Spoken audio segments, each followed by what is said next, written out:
Hola mis queridos amigos, bendiciones para todos, agradeciéndoles que visitan mi canal, todos los amigos que se encuentran en todos los lugares del mundo. Hoy bendiciones para todos, que el Señor les guarde, les proteja y que este mensaje de hoy pueda ser de mucha ayuda para ustedes, como lo dice el título de este mensaje, una antorcha en lugar oscuro. Me refiero a la Biblia. La Biblia es simbolizada como una lámpara encendida en medio de las tinieblas, en medio de tanta oscuridad que hay en estos momentos en el mundo. La Biblia es una antorcha que cuando la creemos nos alumbra por donde nosotros vamos caminando, aunque estemos en medio de una completa oscuridad como actualmente estamos viviendo.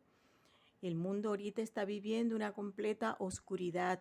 Estamos casi a la medianoche en el reloj de la Biblia, el reloj espiritual. Entonces, tenemos la Biblia como esa lámpara que nos ilumina por donde vamos caminando. Y en segunda de Pedro tenemos un versículo que dice lo siguiente, exactamente en segunda de Pedro, en el versículo 19. Tenemos también la palabra profética más segura, a la cual hacéis bien en estar atentos como una antorcha que alumbra en lugar oscuro, hasta que el día esclarezca y el lucero de la mañana salga en vuestros corazones. Allí leímos en segunda de Pedro, en el versículo 19, cómo nos describe este libro y representativo de la palabra de Dios, que claramente es una antorcha que nos alumbra en medio de tanta oscuridad. El mundo actualmente se encuentra en lugares profundos en cuanto a oscuridad. El mundo está bajo el maligno, bajo la potestad del príncipe del aire. Entonces, la Biblia para nosotros es un libro transformador de vidas, pero es cuando la creemos, cuando creemos en su contenido, porque la Biblia no es cualquier libro que escribió un escritor. La Biblia fue inspirada por Dios, ¿ve? Por medio de su Espíritu Santo. Fue escrita por hombres, pero esos hombres fueron inspirados en el Espíritu Santo. Entonces, es un libro que transforma vidas y que allí es donde está la fuente de la vida eterna. Aquí en Juan 5:39, el Señor mismo nos dice, escudriñad las Escrituras, porque a vosotros os parece que en ellas tenéis la vida eterna, y ellas son las que dan testimonio de mí. El Señor mismo nos aconseja que escudriñemos las Escrituras, porque es allí donde tenemos la fuente de vida, la fuente de verdad, y es ese el libro que debemos consultar para conocer la voluntad de Dios.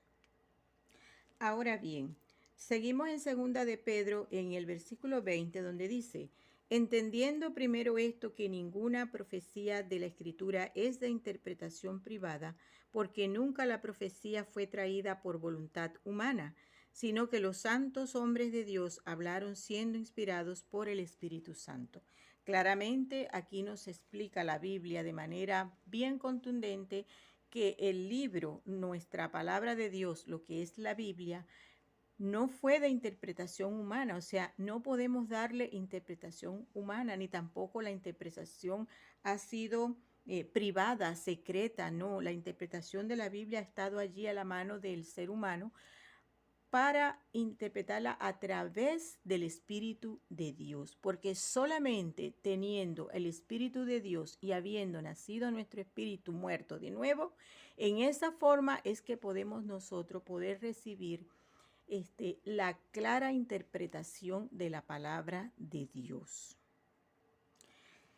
Ahora vamos a seguir en 2 de Pedro 2, exactamente en el versículo 1, y dice: pero hubo también falsos profetas entre el pueblo, como habrá entre vosotros falsos maestros, que introducirán encubiertamente herejías destructoras y aún negarán al Señor que los rescató, atrayendo sobre sí mismos destrucción repentina. Y muchos seguirán sus disoluciones, por causa de los cuales el camino de la verdad será blasfemado, y por avaricia harán mercadería de vosotros con palabras fingidas. Sobre los tales ya de largo tiempo la condenación no se tarda, y su perdición no se duerme. Esto quiere decir, mis queridos amigos, que los hombres han tergiversado el mensaje del Evangelio, le han dado interpretaciones erróneas a la palabra del Señor, y por cuya razón muchas almas hoy en día están yendo al despeñadero. Están haciendo diversas doctrinas falsas, por supuesto, en las que el ser humano se está sumergiendo cada día en ignorancia por no escudriñar las Escrituras, por no creer el verdadero evangelio. Están predicando un evangelio de avivamiento, de prosperidad, de bendición, pero no se está predicando el verdadero evangelio en cuanto al sacrificio del Señor Jesucristo, la voluntad del Padre, que es que todos los hombres vengan al conocimiento de la verdad, que todos los hombres sean salvos, que todos los hombres se arrepientan y crean al Evangelio. No buscan esa verdad que está en las Escrituras, en la antorcha, y por esa razón están creyendo en esas doctrinas en donde se les está predicando un evangelio de prosperidad y que viene un avivamiento al mundo y que vienen muchas bendiciones de parte de Dios, cuando en realidad la realidad es otra. Entonces, el evangelio de nuestro Señor Jesucristo se encuentra en 1 Corintios 15, en el versículo 3 y 4, donde dice lo siguiente: porque primeramente os he enseñado lo que asimismo recibí, que Cristo murió por nuestros pecados, conforme a las Escrituras, y que fue sepultado y que resucitó al tercer día, conforme a las Escrituras. Querido amigo, este es el evangelio de salvación. Este es el evangelio que tú y todos debemos creer para ser salvos. El evangelio que habla del sacrificio del Señor Jesucristo, lo que sucedió en la cruz. Cristo vino a morir por todos los seres humanos. En la cruz del Calvario se colocó en el lugar de todos los seres humanos, y de esa forma nos ha perdonado nuestros pecados. Entonces, el evangelio del perdón, este es el evangelio del perdón, lo que nuestro Señor Jesucristo hizo en la cruz, a través de su sacrificio, a través del derramamiento de su sangre, a través de esa sustitución que Él hizo en ese lugar hace 2000 años. Esto es lo que debemos creer, esto es lo que tenemos que obedecer. Nosotros tenemos que obedecer es el evangelio de nuestra salvación. Hay en Marcos 1:15 unas palabras del Señor que cuando Él comenzó su ministerio aquí en la tierra, Él comenzó diciendo esas palabras que fueron exactamente 2 demandas que nos hizo a todos los seres humanos. El Señor comenzó diciendo: el tiempo se ha cumplido y el reino de Dios se ha acercado. Arrepentíos y creed en el Evangelio. Fueron 2 demandas: arrepentíos y creed en el Evangelio. El Señor nos está demandando que nosotros debemos arrepentirnos y también debemos creer en el Evangelio. Entonces, para ser salvos, nosotros lo único que tenemos que obedecer en este mundo es esos dos mandatos que Cristo nos ha dejado. Primero debemos hacer un reconocimiento de cómo estamos parados frente a Él. No como nosotros pensamos, sino como Dios dice que nosotros somos. Y seguido de ese acto debemos creer en el Evangelio, porque dice en Efesios 1, 13 y 14, dice, en Él, en Cristo, en Él también vosotros, habiendo oído la palabra de verdad, el Evangelio de vuestra salvación, y habiendo creído en Él, fuisteis sellados con el Espíritu Santo de la promesa, que es las arras de nuestra herencia hasta la redención de la posesión adquirida para alabanza de su gloria. Cuando nosotros hacemos el reconocimiento de realmente cómo estamos parados frente a Dios y creemos al Evangelio nosotros, entonces recibimos el Espíritu de verdad, el Espíritu Santo, que viene siendo la prenda en garantía de nuestra redención. Entonces, se dan cuenta que hay una promesa al creer, o sea, al haber escuchado el Evangelio y haberlo creído, nosotros recibimos al Espíritu Santo. ¿Qué vendría siendo el Espíritu Santo en nuestras vidas? Vendría siendo como un sensor, una guía. Ya tenemos la antorcha, que es la palabra de Dios, pero allí entonces al creerlo, al creer el Evangelio, nosotros tendríamos el regalo de recibir al Espíritu Santo morando en nosotros, para que entonces nosotros a nuestra vez vamos a ser guiados a todo el conocimiento de la verdad. Y entonces allí vamos a entender claramente la palabra profética más segura, que es la antorcha, que es la Biblia, que es la lámpara que nos está alumbrando. Entonces tenemos la lámpara en nuestras manos, alumbrando nuestro camino, y también tenemos la guía por donde debemos caminar. Este es el Espíritu Santo. En Juan, en el libro de Juan, en el capítulo 16, el Señor dice, y cuando Él venga, el Espíritu Santo, convencerá al mundo de pecado, de justicia y de juicio.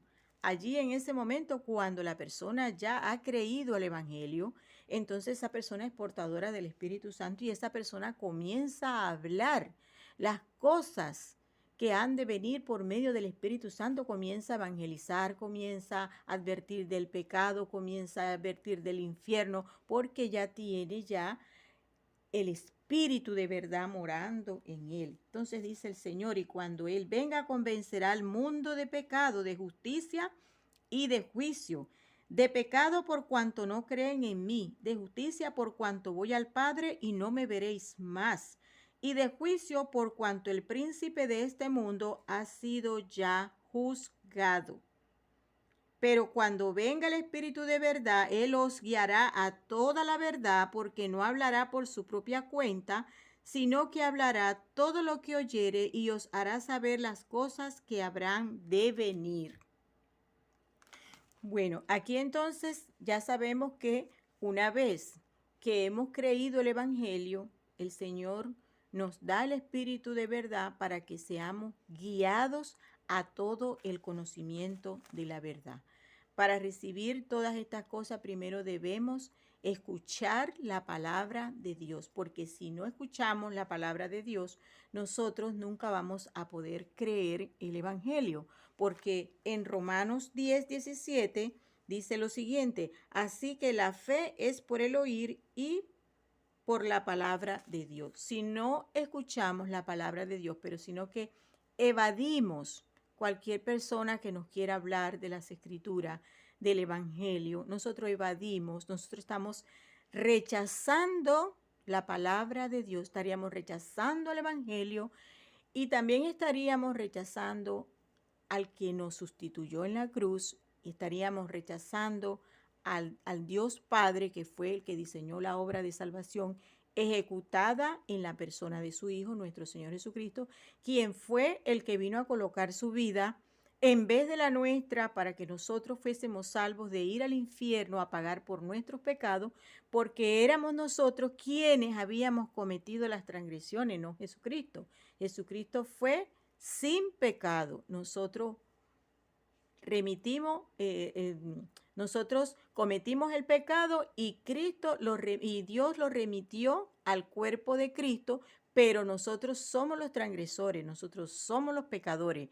Nosotros fuimos los que violamos la ley moral de Dios, pero Dios diseñó un plan, una obra de salvación, y esa obra fue ejecutada por el Señor Jesucristo para favorecernos a nosotros y de esa manera dejarnos a nosotros libres de que nosotros fuéramos a parar al infierno, pagando por nuestros pecados y de allí, esperando el juicio, seamos sacados ante el gran trono blanco, que es cuando se va a celebrar el juicio condenatorio hacia las almas que hoy están rechazando al Evangelio, están siendo opositoras del Evangelio y no están creyendo que ya ellos han sido perdonados. Entonces, esas personas al morir en ese estado de incredulidad, no creyéndose ni entendiéndose perdonados en su totalidad, esas personas mueren con sus pecados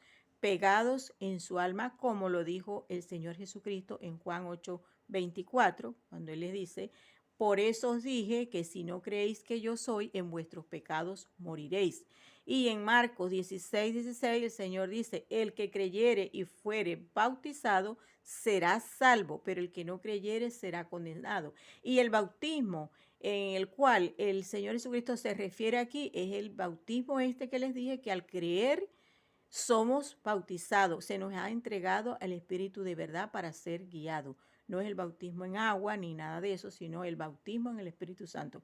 En ese rayito de fe que nosotros tenemos, en ese instante de nuestra vida, allí nosotros somos sellados con el Espíritu Santo. Ese es el bautismo del cual el Señor aquí se está refiriendo en Marcos 16:16, cuando dice: el que creyere y fuere bautizado. Al creer, soy bautizada, inmediatamente soy portadora del Espíritu Santo y comienzo a ser guiada por Él a todo el conocimiento de la verdad.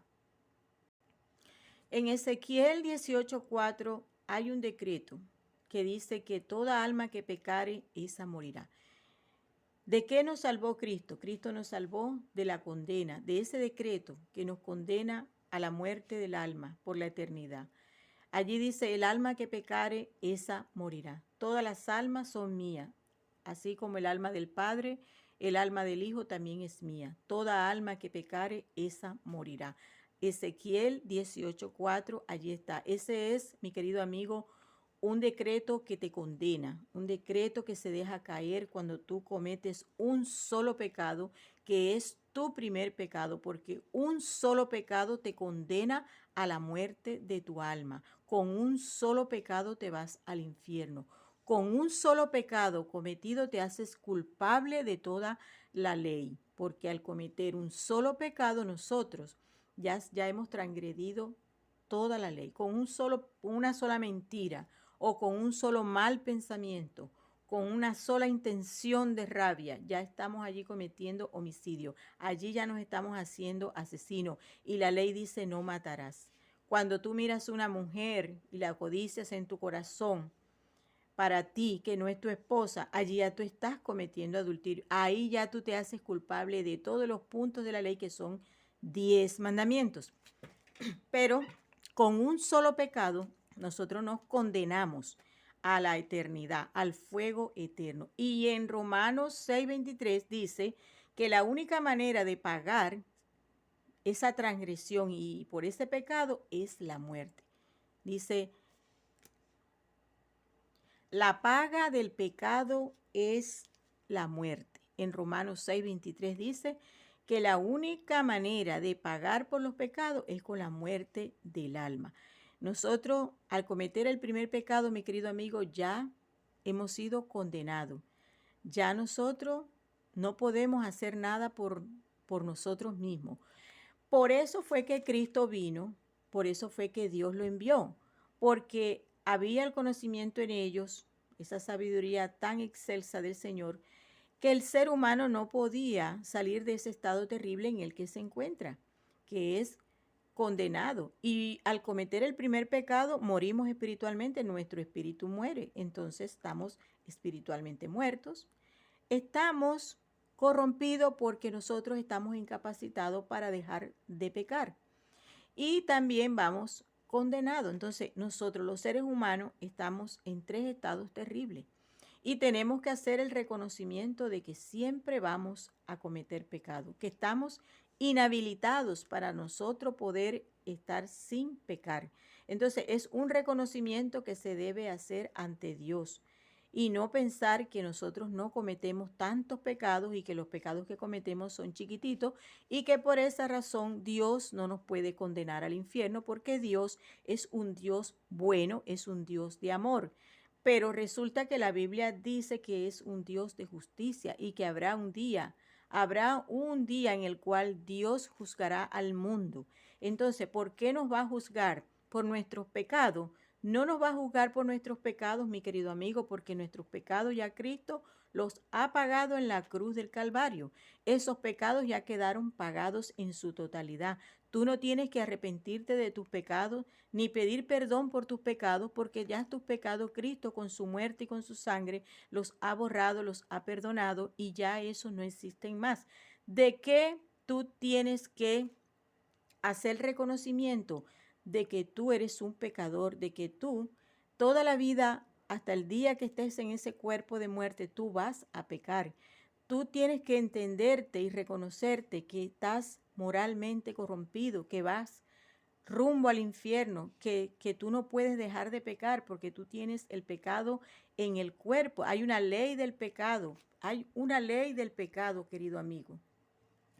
Aquí en Romanos 7, exactamente en el versículo 23, dice lo siguiente el apóstol Pablo: un salvado, un portador del Espíritu Santo. Miren lo que dice: pero veo otra ley en mis miembros que se rebela contra la ley de mi mente y que me lleva cautivo a la ley del pecado que está en mis miembros.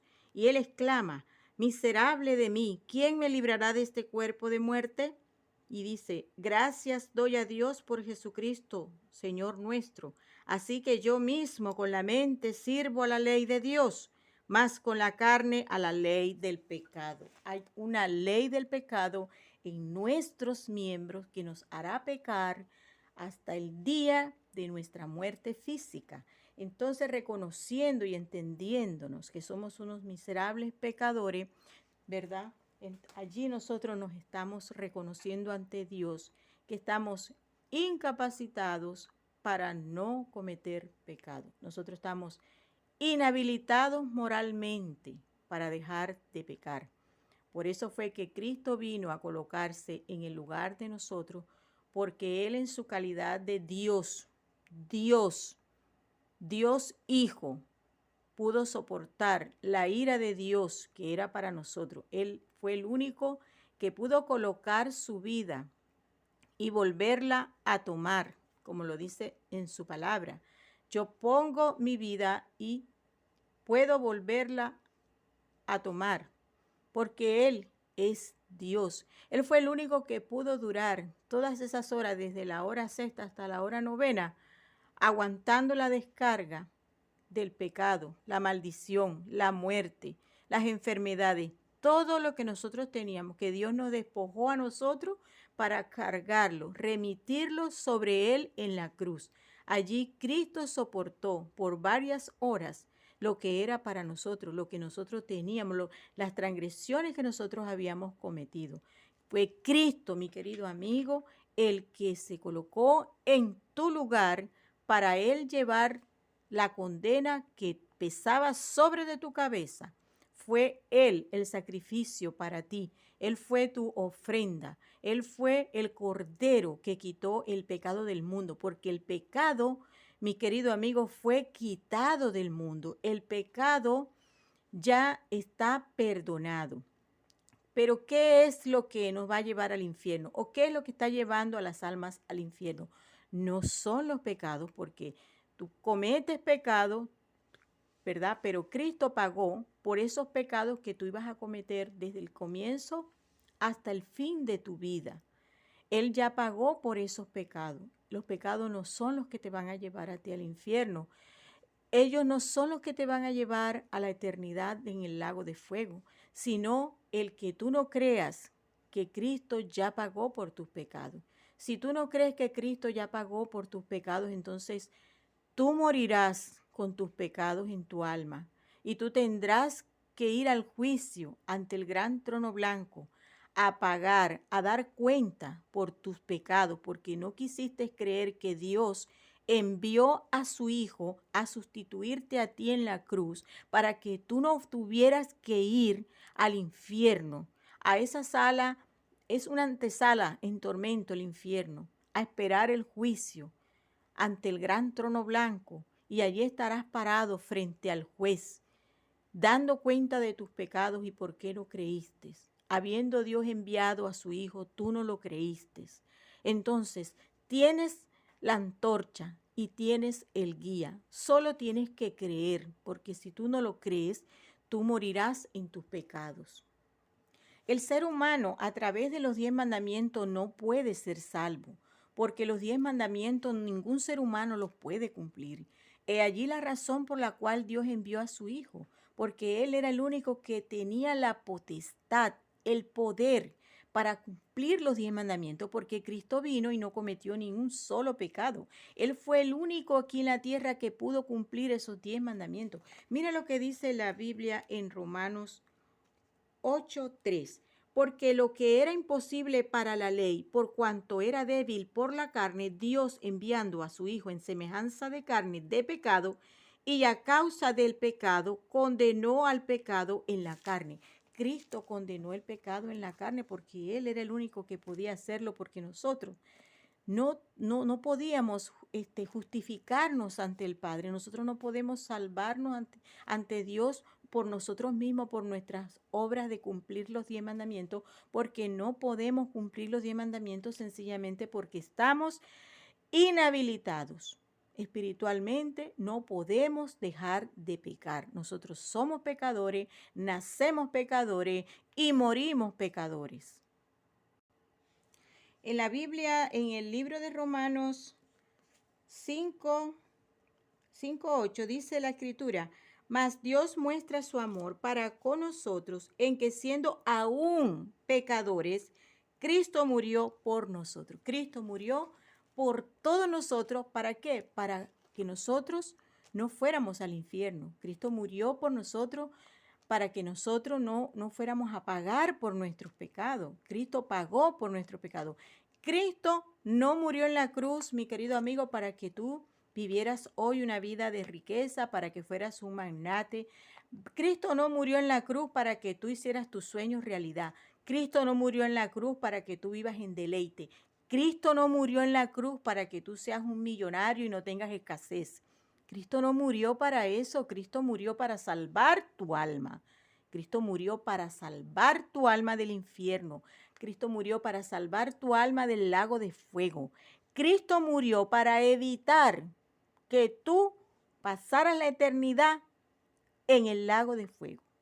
Cristo murió para que tú tuvieras vida eterna. En Romanos 5:10 dice: porque si siendo enemigos fuimos reconciliados con Dios por la muerte de su Hijo, mucho más estando reconciliados, seremos salvos por su vida. Él murió para salvarnos, para salvar nuestra alma. Nosotros, si creemos y nos arrepentimos, nosotros somos salvos, porque para eso fue que Cristo murió en la cruz. En Hebreos 10:14 dice: porque con una sola ofrenda hizo perfecto a los santificados. Y añade: y nunca más me acordaré de sus pecados y transgresiones, pues donde hay remisión de estos no hay más ofrenda por el pecado. Dios remitió los pecados de toda la humanidad en el cuerpo de Cristo. Y donde hay remisión de esto ya no hay ofrenda por el pecado. No hay nada que tú puedas hacer, además de esto, para salvarte. Si tú estás buscando otro camino, no lo hay. Porque dice la Escritura que en ningún otro hay salvación, porque no hay otro nombre bajo el cielo dado a los hombres en quien podamos ser salvos. Esto está en Hechos 4:12. Queda claro en la Escritura, en la antorcha, de que no hay salvación en ningún otro ser, sino en Jesucristo. Y dice en Efesios 2:1, y Él os dio vida a vosotros cuando estabais muertos en vuestros delitos y pecados. En el momento en que nosotros estamos muertos en nuestros delitos y pecados, Cristo murió, Cristo nos sustituyó, Cristo nos salvó en la cruz, en los cuales anduvisteis en otro tiempo, siguiendo la corriente de este mundo, conforme al príncipe de la potestad del aire, el espíritu que ahora opera en los hijos de desobediencia. Nosotros estábamos, todo ser humano, antes de ser salvo, está muerto en sus delitos y en sus pecados. Pero igualmente Cristo murió por todos nosotros para darnos salvación. ¿Ve? Dice, y Él os dio vida a vosotros cuando estabais muertos en vuestros delitos y pecados, en los cuales anduvisteis en otro tiempo, siguiendo la corriente de este mundo, conforme al príncipe de la potestad del aire, el espíritu que ahora opera en los hijos de desobediencia. Ese es el espíritu de Satanás, el que opera en las mentes de los hijos de desobediencia. ¿Qué es un hijo de desobediencia? Toda aquella persona que no ha atendido, no ha obedecido las dos demandas que están en Marcos 1:15. Arrepentíos y creed en el Evangelio. Esa es una persona en desobediencia. Eso es un hijo de desobediencia. Está siendo desobediente a las dos demandas del Señor. Cuando nos dijo que nosotros estamos demandados a arrepentirnos y a creer para poder salvarnos. No se deben obedecer los 10 mandamientos, no se deben obedecer doctrinas de hombre, no se deben hacer rituales para ser salvo, no se debe seguir a un hombre, no se debe seguir una doctrina, una iglesia, un templo, una religión. No se debe ser obediente a eso. Se dice hijo de desobediencia a aquella persona que está hoy en incredulidad, en indiferencia, en dureza del corazón. Esas personas son las que hoy en día están siendo opositoras al Evangelio, indiferentes. En el libro de Hechos, en el capítulo 17, el versículo 30 y 31 dice lo siguiente: pero Dios, habiendo pasado por alto los tiempos de esta ignorancia, ahora manda a todos los hombres en todo lugar que se arrepientan. El llamado siempre ha sido al arrepentimiento. Debemos arrepentirnos, como lo dice en Marcos 1:15, por cuanto ha establecido un día en el cual juzgará al mundo con justicia por aquel varón a quien designó, dando fe a todos con haberle levantado de los muertos. Cuando las personas no creen al Evangelio, no se reconocen, han entrado en un estado de incredulidad. Y la Biblia dice, y con todo engaño de iniquidad para los que se pierden, por cuanto no recibieron el amor de la verdad para ser salvos. Por esto Dios les envía un poder engañoso para que crean la mentira, a fin de que sean condenados todos los que no creyeron a la verdad, sino que se complacieron en la injusticia. No quieren creer el amor de la verdad para ser salvos. Y el amor de la verdad es Cristo que murió por ti en la cruz del Calvario, y tú no lo quieres creer. Tú no quieres creer que Cristo ya pagó por tus pecados. Tú quieres ser un hombre meramente natural, que no percibe las cosas que son del Espíritu de Dios, porque para poder percibir las cosas y discernir las cosas del Espíritu de Dios hay que ser salvo, hay que ser sellados con el Espíritu de Cristo. Y dice en Romanos 2:5, pero por tu dureza y por tu corazón no arrepentido, atesoras para ti mismo ira para el día de la ira y de la revelación del justo juicio de Dios. Así ahí está, habrá un juicio, mi querido amigo. Debes arrepentirte, debes creer en el Evangelio, debes salir de ese estado de incredulidad. Y no creer que tú eres bueno, porque en Isaías 64 dice que todos nosotros somos como suciedad y todas nuestras obras de justicia son como trapo de inmundicia. Nosotros estamos contaminados. En Romanos 3:10 dice que no hay justo ni aun uno. Entonces, La Escritura dice que nosotros estamos destituidos de la gloria de Dios. En Romanos dice, en Romanos 3:23 dice, por cuanto todos pecaron y están destituidos de la gloria de Dios. Todos estamos destituidos de la gloria de Dios, mi querido amigo. Todas las personas que hoy en día están creyendo que por medio de sus obras serán salvos, la Biblia dice que están bajo maldición. Están bajo maldición porque ya no estamos en el tiempo de la ley, no estamos en el tiempo de la ley, estamos en el tiempo de la gracia. Por lo tanto, es por medio de la fe la salvación. No es por medio de las obras de nosotros, obras buenas que nosotros queremos presentarle a Dios. No, no es por medio de nuestras obras. La salvación, mi querido amigo, como ya te lo he dicho bien claro, es por tu fe, por tu creer que Cristo ya te salvó y te sustituyó en la cruz del Calvario. Cristo fue el que fue allí al juicio condenatorio, porque eso fue un juicio a nivel judicial que se celebró en la cruz del Calvario en contra de Cristo a favor del ser humano.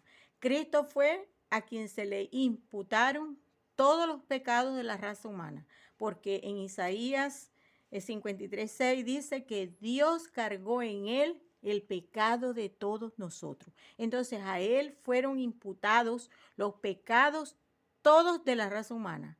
Entonces, ¿cómo crees que te puedes tú salvar?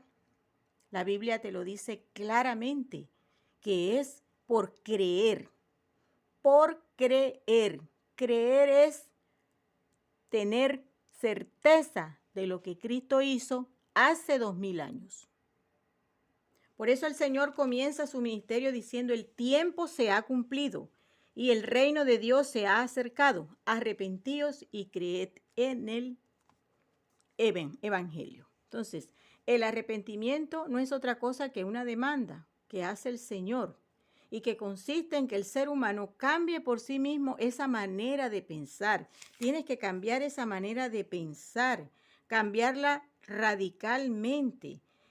Mira, en griego, la palabra metanoia significa cambio. Entonces, en el griego es citada esa palabra.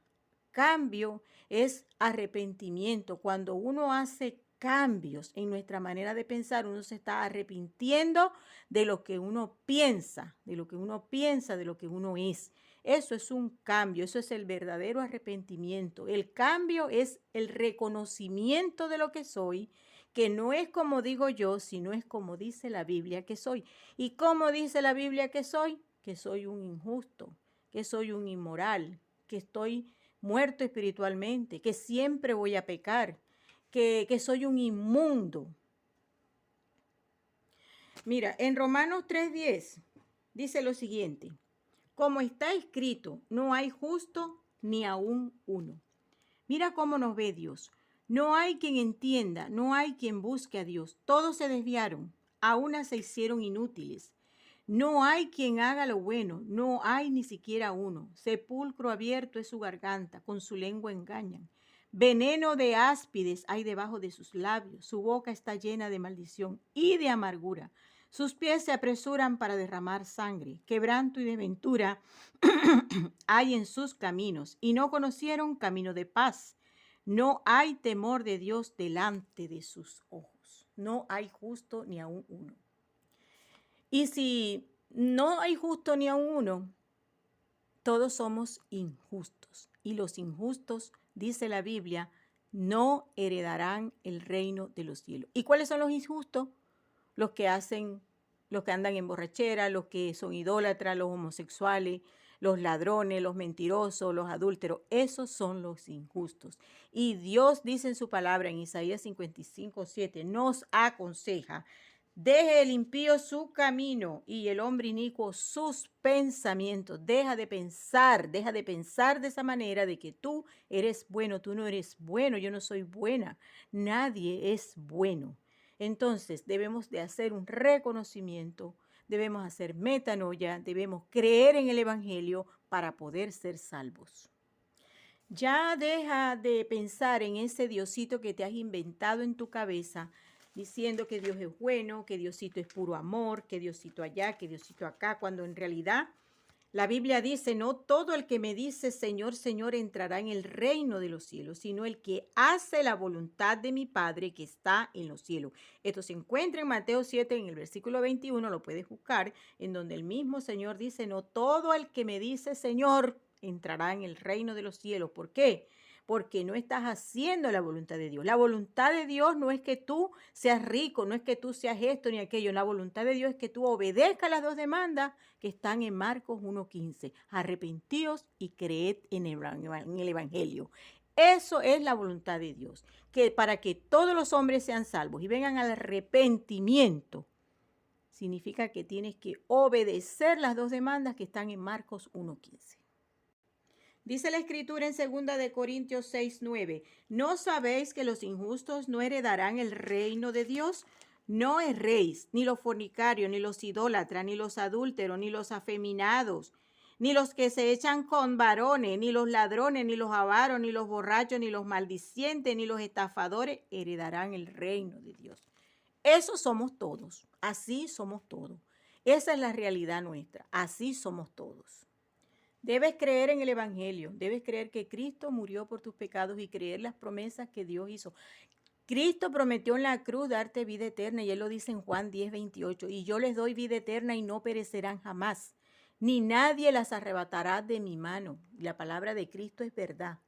En Primera de Juan dice lo siguiente, Primera de Juan 5:10 hasta el 13 dice, el que cree en el Hijo de Dios tiene el testimonio en sí mismo. El que no cree a Dios le ha hecho mentiroso, porque no ha creído en el testimonio que Dios ha dado acerca de su Hijo. Y este es el testimonio, que Dios nos ha dado vida eterna, y esta vida está en su Hijo. El que tiene al Hijo tiene la vida. El que no tiene al Hijo de Dios no tiene la vida. ¿Ves? Más claro, imposible. Debes creer para que tengas vida. El Señor Jesucristo es la puerta por donde tú debes entrar. El Señor Jesucristo dice, el que por mí entrare será salvo. Y yo les doy vida eterna. En mí tendrás vida eterna, dice el Señor. Entonces, aquí el punto es el siguiente. Debes tomar la antorcha. Debes tener la guía.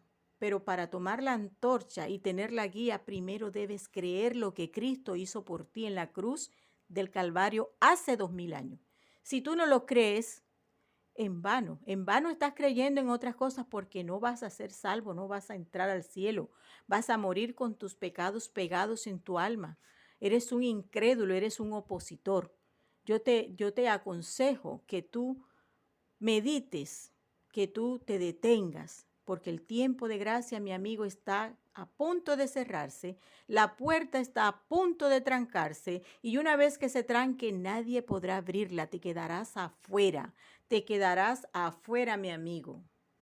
En Mateo 25 dice lo siguiente refiriéndose al reino de los cielos. Mira lo que dice. Entonces el reino de los cielos será semejante a 10 vírgenes que tomando sus lámparas, lámpara, la palabra de Dios, salieron a recibir al esposo.